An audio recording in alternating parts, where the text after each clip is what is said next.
we are polluting our rivers, our seas with bits of plastic, so that it's now entering people's bodies.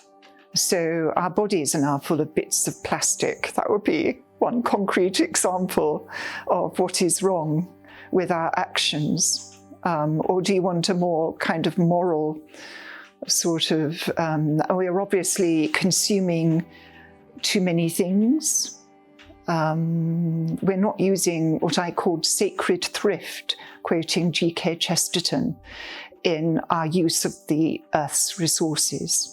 I mean, I tried in my talk to suggest that guilt gets nobody anywhere. When you are guilty, you just freeze. You just concentrate on how you are feeling. Whereas I'm more interested in how we can change.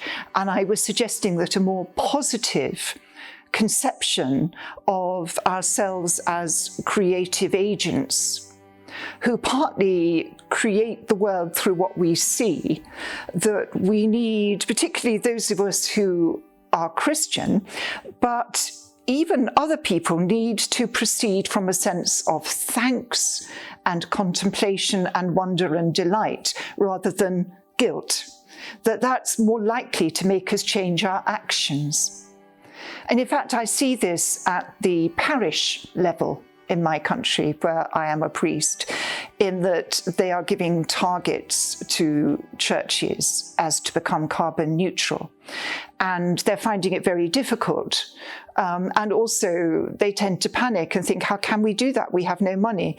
Whereas if you help them to think about the area of their small parish and a kind of responsibility for the creatures, the plants within it, you can get people to act, again, out of thanksgiving, wonder, delight. Now, I know that sounds a bit fluffy, but I think it's actually quite practical. People have to see it as a kind of positive way of life.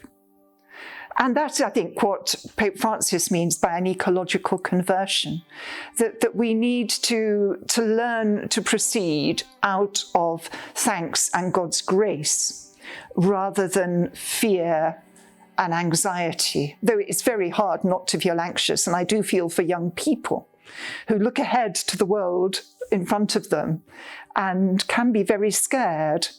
And I think they need help not being scared and thinking that, you know, if we just begin small where we are and at the same time put pressure on governments to act, sort of both levels, we can be much more productive, but it has to begin theologically.